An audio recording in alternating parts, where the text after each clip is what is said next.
देखिए सर, ये मुख्य आरक्षी की जो सिलेबस है उसमें मैट्रिसेस का ये जो मैथमेटिक्स का जो पोर्शन है उसका सिलेबस ज़रा मैं डिस्कस कर रहा हूँ। उसके सिलेबस में देखिए आप क्या क्या है। पहला टॉपिक इसमें जो है मैट्रिसेस करके है, ठीक है। पहला टॉपिक जो है आपका इसमें ये है मैट्रिसेस है और डिटरमिनेंट है। हम मैथमेटिक्स की क्लास ले रहे हैं, फिजिक्स की क्लास भी पैरेलली चला रहा हूँ मैं, ठीक है। ये मैथमेटिक्स वाला पोर्शन है इसमें, ठीक है। और जो आपका मैथ्स वाले पोर्शन में और जो पार्ट है अगर हम उसकी बात करें तो देखिए ये है मैथ्स वाला पोर्शन, ये है, ठीक है। इसमें ये यूनिट है लगभग 13 टॉपिक को 13 यूनिट में मैं डिवाइड कर रहा हूँ। ये डिफरेंशियल इक्वेशन स्टैटिस्टिक्स से मैं पहले भी बता चुका हूँ आपको। मैं आज जो क्लास ले रहा हूँ उसमें सबसे पहले ये 11th का चैप्टर होता है, पहला ही चैप्टर होता है, उसी से स्टार्ट कर रहा हूँ मैं। ये यूनिट नंबर 12 है सर। यूनिट नंबर 12 जो सेट थ्योरी है उसकी क्लास ले रहा हूँ मैं, सेट थ्योरी बता रहा हूँ, ठीक है। उससे पहले अगर आपने ये मेरा एप्लीकेशन है, उस एप्लीकेशन में अगर प्ले स्टोर से आप डाउनलोड करना चाहते हैं तो डाउनलोड कर सकते हैं। इसमें कोर्स भी चला रखा है मैंने, पूरा का पूरा कंप्लीट कोर्स चला रखा है। और ये डिस्क्रिप्शन में भी मैं दे दूंगा इसका लिंक, मृत्युंजय क्लासेस करके है ये। और ये इसको भी आप ज्वाइन कर सकते हैं, ये टेलीग्राम चैनल है, इसमें PDF भी शेयर की जाएंगी, ठीक है। ये टेलीग्राम चैनल का लिंक भी नीचे डिस्क्रिप्शन में मिलेगा आपको, आप ज्वाइन कर सकते हैं। आप आइए स्टार्ट करते हैं क्लासेज में। जो टॉपिक है सबसे पहला टॉपिक मैं कह रहा हूँ कि सेट, रिलेशन और फंक्शन है। उसने सेट का एक टॉपिक डाल रखा है और रिलेशन फंक्शन अलग डाल रखा है, तो हम इसको एक ही यूनिट में लेके बात करते हैं। तो सबसे पहले अगर हम सेट की बात करें तो सेट क्या होता है देखिएगा, आपने 11th में पढ़ा होगा, set well defined collection of object and elements होता है सर। वेल डिफाइंड कलेक्शन का मतलब क्या हुआ, जैसे अगर मैं आपसे नेचुरल नंबर का सेट कह रहा हूँ तो नेचुरल नंबर का सेट एक वेल डिफाइंड है, इसके अंदर यही एलिमेंट आएंगे 1, 2, 3, 4, 5 up to and so on, ये आएगा। वेल डिफाइन होना चाहिए, ठीक है, डिफाइन होना चाहिए। कलेक्शन ऑफ ऑब्जेक्ट और एलिमेंट उसको सेट कहते हैं, ठीक है। सेट को रिप्रेजेंट करने की दो मेथड होती हैं सर, एक होती है रोस्टर मेथड, एक होती है रोस्टर मेथड, ठीक है। रोस्टर मेथड की अगर हम बात करें, जो मैंने ये लिखा है ये वाला नोटेशन, ये रोस्टर मेथड में ही है।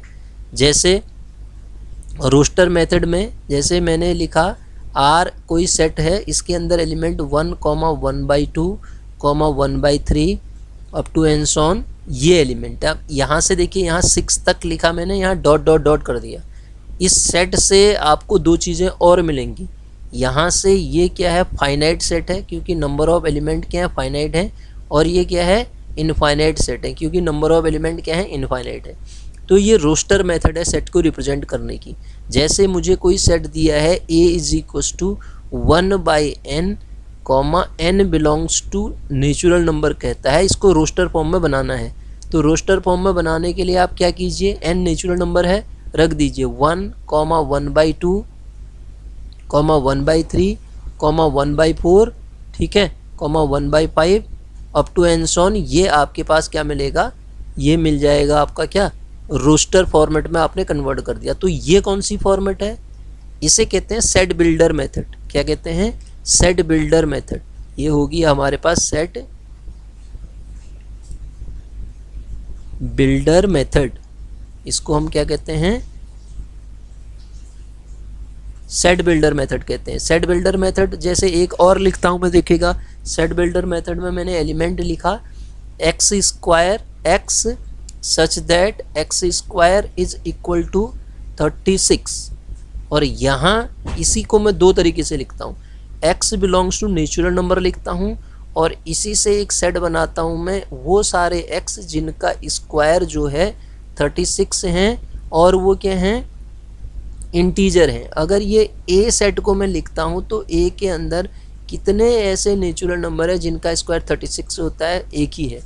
और B के अंदर कितने ऐसे इंटीजर हैं जिनका स्क्वायर 36 होता है, तो आपके पास -6 और 6 आ जाएंगे, ये आपके पास वो हो जाएंगे, ठीक है सर।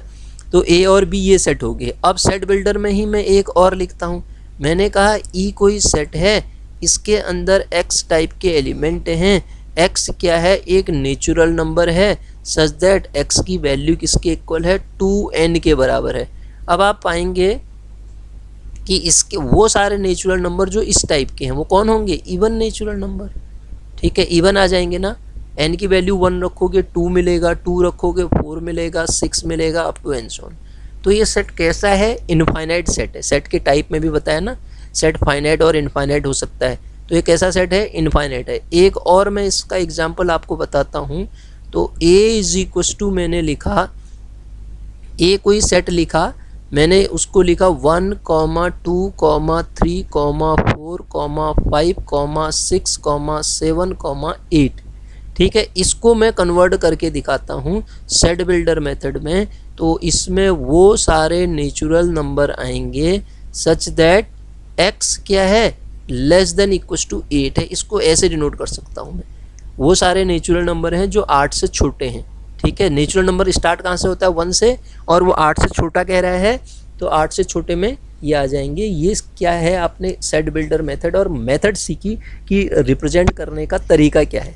ठीक है, कैसे हम रिप्रेजेंट करेंगे सेट को। एक और अगर एग्जांपल लेता हूँ मैं, तो a इज इक्वस टू मैंने कहा कि वो सारे x हैं सच दैट x इज, इस फॉर्मेट में भी आ सकता है, x इज, x जो है आपका लेटर है, x लेटर है in, x letter in the word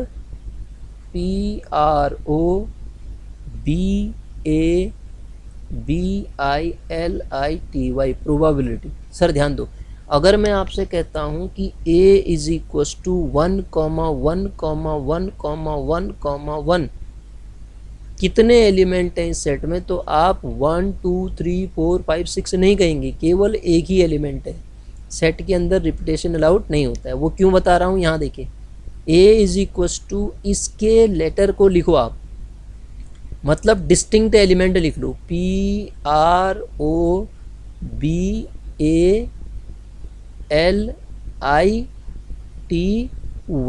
यही तो आएंगे। कोई रिपीट हो रहा है दोबारा, नहीं हो रहा है। ठीक है ना, इसमें कोई रिपीट नहीं हो रहा है। ठीक है, तो ये एलिमेंट इसके अंदर आ जाएंगे। तो आप रिपीटेशन अलाउड नहीं होता है सेट में, इसीलिए मैंने पहले ऊपर बताया आपको कि ये एलिमेंट इसके अंदर के ये आ जाएंगे। ऐसे इनको लिखोगे सेट बिल्डर मेथड से। ये सेट बिल्डर मेथड थी, इससे हमने रोस्टर मेथड में कन्वर्ट किया, ये रोस्टर मेथड में लिख दिया। ठीक है सर, आगे बढ़ते हैं। देखिएगा आगे, अगर मैं एक और लिखता हूँ, मैंने एक सेट लिखा, मैंने कहा कि x टाइप के एलिमेंट हैं सेट के अंदर, और x किसको डिनोट करता है, इंटीजर को, एंड कंडीशन कहता है कि मॉड x जो है लेस देन इक्वस टू 2 है। सर इसको रिप्रेजेंट करना है मुझे रोस्टर मेथड में। ये क्या है, सेट बिल्डर मेथड। अब आप बताइए जिनका मॉड 2 से छोटा, अब ये तो आप वैसे ही जानते हैं ना, x का मॉड लेस देन k का मीनिंग होता है x माइनस k से k के बीच में लाई करता है। यहाँ इस इक्वल भी आ गया, यहाँ इक्वल भी आ गया, तो कौन कौन से हो जाएंगे, -2 से लेके 2 तक के इंटीजर कौन कौन होंगे, इक्वल भी लिखा है ना उसने, -2 हो गया, -1 हो गया, 0 हो गया, 1 हो गया और 2 हो गया, इंटीजर लिखा है ना उसने। तो ये एलिमेंट आ जाएंगे इसके अंदर। ठीक है, 0 आ जाएगा और +-1 आ जाएगा, +-2 आ जाएगा, ऐसे लिख सकते हैं इसके एलिमेंट्स को, इस तरीके से लिखा जाएगा। एक और एग्जांपल लेके चलता हूँ मैं। मैंने कहा A कोई सेट है, उसमें x टाइप के एलिमेंट हैं, x का नेचर है n/n² + 1 टाइप का, और 1 less than equals to n less than equals to 3 है, n belongs to natural number है। बस खत्म कहानी, आप समझ गए इसको। तो इसके अंदर कितने एलिमेंट आएंगे, स्टार्ट करिए आप 1 से, तो आएगा 1/1 का स्क्वायर 1 + 1, 2/2 का स्क्वायर 4 + 1, 3/3 का स्क्वायर 9 + 1। ये एलिमेंट मेरे सेट के अंदर के मिल जाएंगे मुझे। ठीक है, तो क्या क्या मिले, 1/2 और ये 2/5 और 3/10 एलिमेंट मिल गए, ये आ गए। ठीक है, तो ये तो था सर सेट को रिप्रेजेंट करने के 2 तरीके, सेट बिल्डर मेथड और दूसरा क्या है आपका रोस्टर मेथड। एक एग्जाम्पल लेके चलता हूँ मैं और देखिए 1/2, 2/3, 3/4, 4/5। अब आप इसको सीक्वेंस को समझने की कोशिश कीजिए। 4/5 के बाद बीच में क्या आएगा 5/6, फिर 6/7, 7/8 और अगला 8/9, अगला आ जाएगा 9/10। अब आप बताओ सर इस सेट को कैसे लिखोगे। ए इज इक्वल टू इस सेट के अंदर वो सारे एक्स आएंगे सच दैट एक्स जो होगा n/n+1 होगा। ठीक है, n/n+1 होगा। साथ में n जो होगा नेचुरल नंबर होगा और n less than equal to कितना होगा 9 होगा। बस यही तो लिखा है, जैसे ये लिखा था वैसे ये भी लिख दिया, n less than equal to 9 होगा। ये लिखने का एक तरीका हो गया। ठीक, एक और एग्जाम्पल लेके चलता हूँ मैं। देखिए मैंने कहा ए एक सेट है जिसमें 1, 1/4, 1/9, 1/16, 1/25 up to and so on dot set builder form में लिखना है। तो सर ये कैसा, पहली बात तो सेट दो टाइप के होते हैं मैंने बताया यहाँ पे, फाइनाइट और इनफाइनाइट। तो ये तो फाइनाइट सेट है, ये अभी ऊपर जो लिखे मैंने फाइनाइट सेट के एग्जाम्पल हैं। यहाँ पे इनफाइनाइट सेट का एग्जाम्पल आपको मिल गया। तो एक ऐसा मिला, इसके अंदर 1/n² टाइप के एलिमेंट हैं। n जो है नेचुरल नंबर को बिलोंग करता है। ये एलिमेंट इसके अंदर आगे सर ए सेट में कैसे एलिमेंट हैं, ऐसे एलिमेंट हैं मेरे सेट ए में। अब मैं आगे बढ़ता हूँ। देखो ये मैंने रिप्रेजेंटेशन बता दिया, रिप्रेजेंटेशन में बहुत सारी चीज़ें आपको समझा दी हैं कैसे रिप्रेजेंट करेंगे ये। अब आते हैं सर टाइप ऑफ सेट्स में। अगली चीज़ आती है type of sets. Type of set, अब समझिएगा टाइप ऑफ सेट्स को कैसे रिप्रेजेंट करेंगे हम। ठीक है, टाइप का मतलब क्या क्या हुआ। सबसे पहले मैं लिखता हूँ ये a is equal to type, समझ में आएगा। x है, x नेचुरल नंबर है। x क्या है, नेचुरल नंबर है।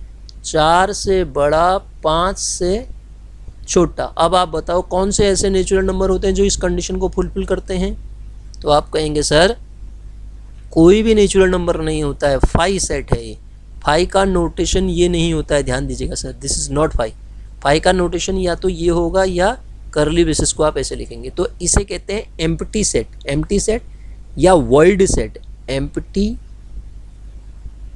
एम्प्टी या void set. A set which contain no element is denoted by phi या करली ब्रेसेस। इसको क्या कहेंगे हम, एम्प्टी सेट कहेंगे।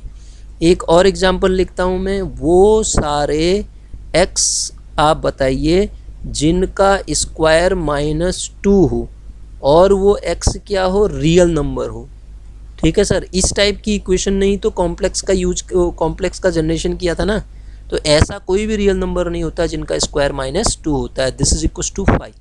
या आप इसको इस तरीके से नोट करेंगे, ये भी सही है ये भी सही है, नोटेशन है। ठीक है, तो पहला हमने पढ़ा सर एम्प्टी सेट क्या होता है। एम्प्टी सेट मतलब जिसमें कोई भी एलिमेंट ना हो, उस सेट को हम एम्प्टी सेट कह देते हैं। ठीक है, अगर मैं एक एग्जांपल यहाँ पे और लिखूँ एम्प्टी सेट का, तो मैंने कहा ए कोई सेट है जिसके अंदर x टाइप के एलिमेंट हैं, x का स्क्वायर -1 है और साथ में ये भी लिखा होगा एंड, ये पूरा कंप्लीट नहीं हुआ अभी, एंड x क्या है, एक नेचुरल नंबर है। बताओ कौन सा नेचुरल नंबर जिसका स्क्वायर -1 होता है, कोई नहीं होता है। तो ये सेट भी क्या है, एम्प्टी सेट है। उसके बाद जो दूसरा आता है सर सिंगलटन सेट आता है। क्या आता है, सिंगलटन सेट। सिंगलटन सेट आता है। तो सिंगलटन सेट किसे कहते हैं, a set which contain, a set which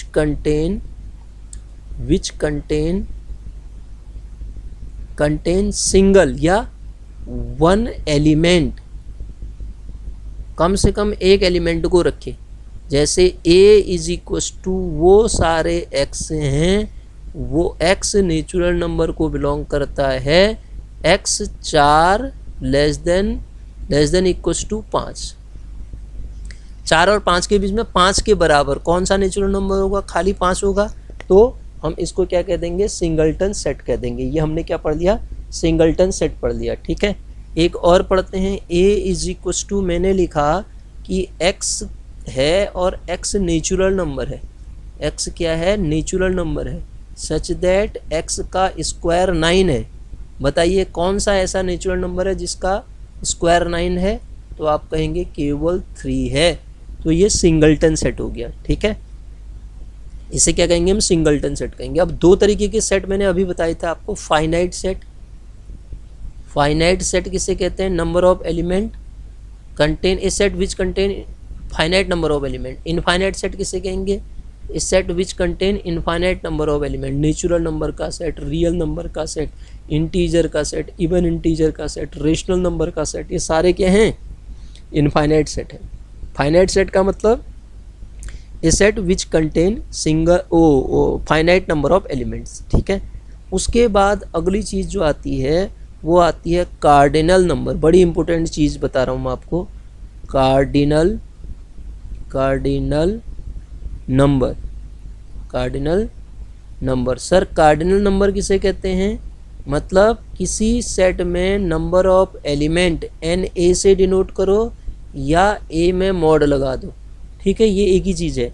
number of element in a set A is equals to, मैंने लिखा 1, 2, 3, इसकी कार्डिनलिटी कितनी है, कार्डिनलिटी मतलब number of element in a set कितनी है, 3 है, इसे कहते हैं कार्डिनल नंबर।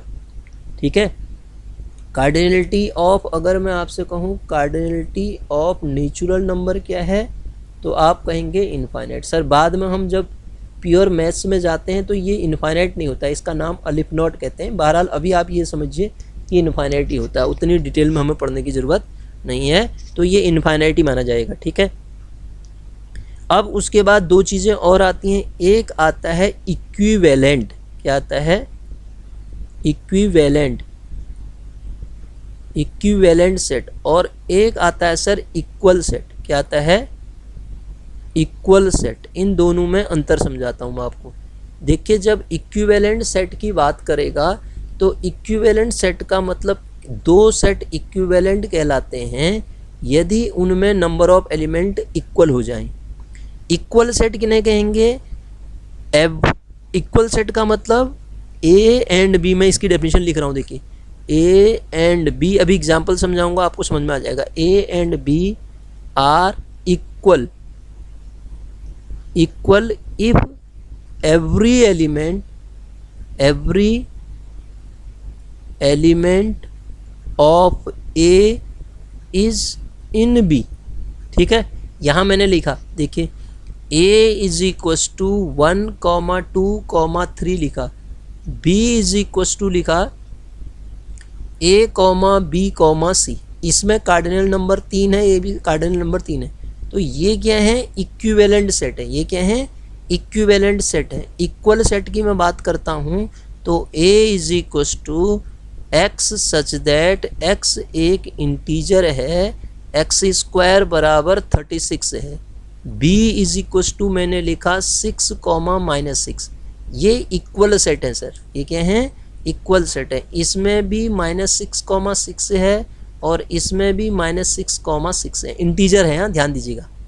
तो ए के सारे एलिमेंट बी में हैं तो वो इक्वल सेट हो गया। इक्विवेलेंट मतलब खाली cardinality, number of element in A और number of element in B same आ जाए तो उसको इक्विवेलेंट कहते हैं। तो इक्वल और इक्विवेलेंट का मीनिंग समझ में आ रहा है आपका, इक्विवेलेंट किसे कहते हैं और इक्वल किसे कहते हैं, ये हमने समझा। ठीक है, अब जैसे देखो कुछ एग्जाम्पल मैं और लेता हूँ। मैंने कहा ए इज इक्वस टू कोई सेट मैंने लिखा, इसमें एक्स टाइप के एलिमेंट लिखे, एक्स स्क्वायर -3 बराबर 0 एंड, और कहा एक्स क्या है, रेशनल नंबर है। अब आप बताओ एक्स स्क्वायर -3 बराबर 0 वाली इक्वेशन को सॉल्व करोगे तो एक्स स्क्वायर बराबर 3 आएगा, तो एक्स बराबर कितना आ जाएगा आपके पास, एक्स की जब आप वैल्यू लिखोगे कितना आएगा, एक्स स्क्वायर बराबर, यहाँ से आपको एक्स स्क्वायर बराबर क्या मिलेगा, 3, तो एक +-√3, यहाँ से +-√3 मिला। अब आप बताओ √3 क्या होता है, इरेशनल नंबर होता है, इसने बोल रखा है रेशनल नंबर, तो ये सेट कैसा आ गया, 5 आ गया। ठीक है, एम्प्टी सेट है, कैसा सेट है, एम्प्टी सेट है। अगला देखो, एक और एग्जाम्पल मैं लिखता हूँ, ए इज इक्वस टू मैंने लिखा एक्स टाइप के एलिमेंट हैं जिनका स्क्वायर 25 है और एक्स क्या है, ऑड इंटीजर है। ऑड मतलब ऑड इंटीजर है, तो बताओ किनका स्क्वायर आपके पास इनका स्क्वायर आपके पास 25 आएगा प्लस माइनस 5 का। तो वो ऑड इंटीजर कौन कौन से हैं? एक तो है आपके पास -5, एक है 5। ऑड इंटीजर ध्यान दीजिएगा, ऑड इंटीजर बोल रखा है मैंने, ठीक है। अगला एक और लिखता हूँ मैं, एक सेट लिखा मैंने कहा x टाइप के एलिमेंट हैं, ये 5 less than x less than 6, और कहा कि x नेचुरल नंबर है। तो अब आप साफ देख रहे हैं 5 और 6 के बीच में कोई नेचुरल नंबर आता ही नहीं है, ठीक है। ये हो गया आपका एम्प्टी सेट। कैसा हो गया? एम्प्टी सेट हो गया। ये डिनोट करने का तरीका हमने देखा कि सेट को किस तरीके से आप डिनोट करते हैं, मतलब कैसा सेट होता है वो देखा। अब मैं कुछ फाइनाइट और इनफाइनाइट के और एग्जांपल लेके चलता हूँ। देखो, यदि a बराबर आप सॉल्व करोगे x such that x integer such that x square minus 5x minus plus 6, कैसा सेट है? Finite set. इसके दो ही रूट आएंगे ना। कैसा सेट है? फाइनाइट है। दूसरा a इज इक्वस टू मैंने x लिखा और x इंटीजर है, x क्या है? इंटीजर है, और x स्क्वायर जो आई वो इवन आई, तो कितने नंबर आ जाएंगे ऐसे? x स्क्वायर इवन आई, तो अब आप बताइए कौन से ऐसे इंटीजर आएंगे जिनका स्क्वायर इवन आए? -6 होगा, -4 होगा, माइनस का 2 होगा, 0 होगा, 2 होगा, 4 होगा, कितने आएंगे? तो ये सेट कैसा है? इनफाइनाइट सेट है। डॉट डॉट और पीछे को भी होंगे ना। कैसा है? फाइनाइट सेट है। अगला मैं एग्जाम्पल लिखता हूँ, a मैंने कहा मेरे पास x टाइप के एलिमेंट हैं और x इंटीजर है और x स्क्वायर का जो मान है 49 है। तो आपको फाइनाइट है इनफाइनाइट है बताना है। और कितने ऐसे इंटीजर होते हैं? प्लस माइनस 7, 2 ही आएंगे। तो सेट कैसा है? फाइनाइट सेट है। कैसा है? फाइनाइट सेट है। सर आप समझे फाइनाइट सेट क्या है, इनफाइनाइट सेट क्या है और सिंगलटन सेट क्या है? सिंगलटन के बाद हमने अगला क्या पढ़ा? सिंगलटन के बाद अगला हमने क्या देखा? एम्प्टी सेट देखा। और एम्प्टी सेट के बाद अब मैं आगे बताता हूँ आपको, आगे चलता हूँ। अगली चीज़ आती है सब सेट। क्या आती है? सब सेट। इस बात को समझिए, बड़ा इंपॉर्टेंट चीज़ है, ठीक है। अगर ए बी का सबसेट है, पढ़ते हैं हम, ए बी का सबसेट है तो उसकी डेफिनेशन होती है x belongs to a implies x belongs to b। मतलब a के एलिमेंट को लेके चलता हूँ मैं, a का एलिमेंट b में बिलोंग कर गया तो उसको हम पढ़ देंगे a सबसेट ऑफ b है। ये सबसेट की डेफिनेशन होती है। तो a belongs x belongs to a implies x belongs to b, ये सबसेट हुआ, ठीक है। अगर किसी सेट a में नंबर ऑफ एलिमेंट n हैं तो उसके सबसेट जो बनते हैं वो 2 की पावर n बनते हैं। पहली बात ये समझिए।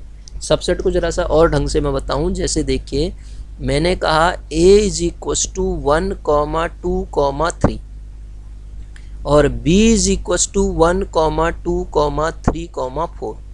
a के सारे एलिमेंट b के अंदर है ना। b के अंदर ज़्यादा भी हो सकते हैं, बराबर भी हो सकते हैं। बराबर वाले को इम्प्रॉपर कहते हैं। बराबर वाले को, ये एक होता है इस तरीके का ए कंटेन इन बी, ये प्रॉपर होते हैं।